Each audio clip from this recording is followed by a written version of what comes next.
बिस्मिल्लाहिर्रहमानिर्रहीम। नाज़रीन, programme current affair के साथ आपका मेज़बान सैयद आसिफ अली हमदानी हाज़िर खिदमत है।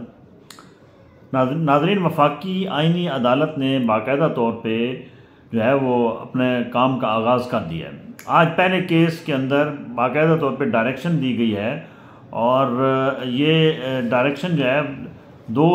जस्टिस आमिर फ़ारूक और जस्टिस रोज़ी ख़ान इन पे मुश्तमिल एक बेंच था जिसके पास एक केस आया, ज़मीन का केस था, जिसके ऊपर उन्होंने अपनी डायरेक्शन दी कि हमारे अब जो मामलात हैं वो हमारे जो हम डायरेक्शन देंगे वो सुप्रीम कोर्ट और बाकी अदालतों पे लागू है कि वो माने। यानी कि सुप्रीम कोर्ट से भी जो ताकतवर है वो आइनी अदालत है और ये इस डायरेक्शन में वाज़े तौर पे पैगाम दिया गया है कि कोई भी कोर्ट सुप्रीम कोर्ट तक हुक्म को मानने की पाबंद है। और 27वीं तरमीम का बाकायदा हवाला दिया गया है कि 27वीं तरमीम के बाद जो एक अलग इंडिपेंडेंट सुप्रीम कोर्ट से अलग थलग वफाकी आइनी अदालत कायम की गई है, इसके अंदर जो भी केसेस आएंगे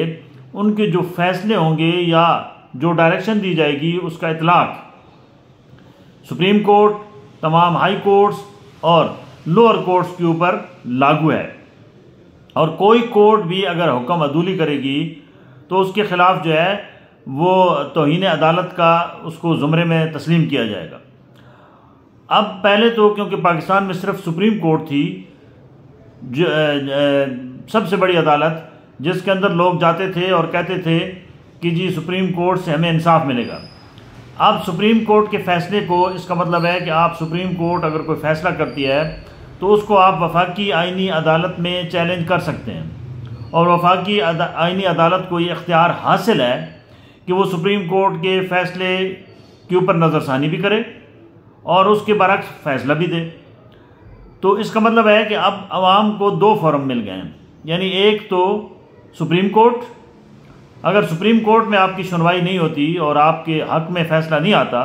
तो आप सुप्रीम कोर्ट के फ़ैसले को वफाकी आइनी अदालत के अंदर चैलेंज कर सकते हैं और वहाँ से आपको अगर इंसाफ मिला तो वो फ़ैसला जो है वो सुप्रीम कोर्ट रिवर्स नहीं कर सकती। पाकिस्तान में ये वफाकी जो आइनी अदालत बनाई गई है इसको बेशुमार इख्तियारात दिए गए हैं। आने वाले दिनों में जो हाई प्रोफाइल फाइल केसेस हैं वो सारे इस वफाकी आइनी अदालत में लगेंगे और आइनी अदालत के फ़ैसले को सुप्रीम कोर्ट के फ़ैसले पे तरजीह दी जाएगी और एक इंडिपेंडेंट अदालत के तौर पे इसके जजेस जो भी फ़ैसले सुनाएंगे वो बाकी अदालतों में, इसका मतलब है कि चैलेंज नहीं हो सकते और अदालतों को मानना पड़ेगा। अब यहाँ पाकिस्तान में क्योंकि लोग इंसाफ के हसूल के लिए भटक रहे हैं, साल के हिसाब से लोगों के केसेस जो है वो इल्तवा का शिकार हैं, चाहे वो जायदादों के मामलात हों, कत्ल के मुकदमात हों या कोई और हाई प्रोफाइल केस हो। तो वकील इतनी भारी भरकम फ़ीसें लेकर भी इंसाफ के लिए वो जो है वो मारे फिर रहे होते हैं अदालतों के अंदर। साल जो है वो केस, अव्वल तो सुप्रीम कोर्ट के अंदर तो सूरत हाल इस वक्त ये है कि अगर आपकी कोई अपील लगती है तो उसकी तारीख भी सालों के हिसाब से नहीं निकलती और अगर तारीख निकल भी आए तो इतना मुश्किल प्रोसेस है उसका रजिस्ट्रार के पास कि वो अगली तारीख फिर 1 साल बाद लगेगी। तो ये जो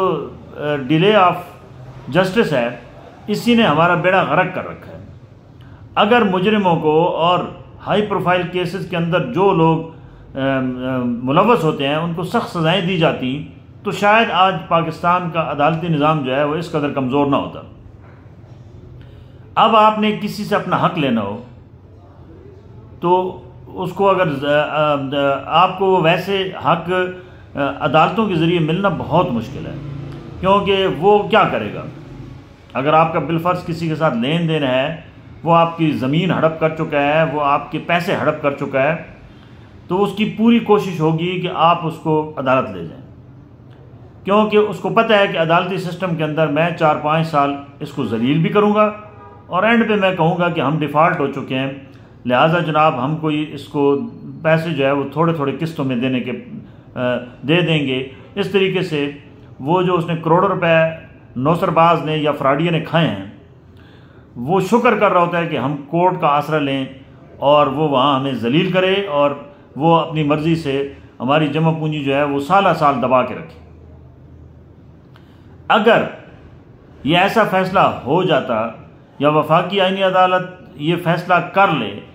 कि ज़्यादा से ज़्यादा वो 1 महीने के अंदर अंदर फ़ैसला करेगी और फिर जिसके साथ भी जुल्म ज़्यादती हो रही है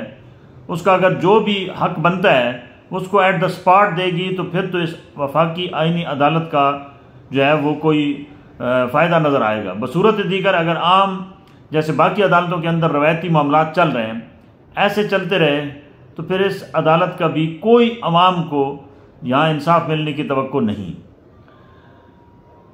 अब क्योंकि वैसे भी हमारी जो इस वक्त पूरी दुनिया में इंसाफ का निज़ाम है उसमें हम 127वें नंबर को क्रॉस कर चुके हैं, तो यहाँ से आप अंदाज़ा कर लें कि पाकिस्तान के अंदर क्या हो रहा है। हर चीज़ यहाँ मैनेज है और जो सियासतदान है वो भी मैनेज है, जो ताकतवर हल्के हैं वो भी मैनेज हैं, जो निज़ाम चल रहा है वो भी मैनेज है। तो आम आदमी को इस मैनेज जो सिस्टम है इससे सिर्फ यही तकलीफ़ है कि उसको रिलीफ नहीं मिल रहा है। आवाम चाहते हैं कि वो उनको रिलीफ मिले, उनको इंसाफ मिले, उसके लिए जो है अमली इक़दामात की ज़रूरत है, वरना ये जैसे निज़ाम चल रहा है ये ज़्यादा देर नहीं चल सकेगा, क्योंकि तंग आमद बजंग आमद लोग तंग हैं कि उनको इंसाफ नहीं मिलता। फिर वो क्या करते हैं कि वो इंसाफ के लिए ख़ुद बंदूक उठा लेते हैं, वो अपने बदले ले लेते हैं, वो अपने जो भी उनकी कोई होता है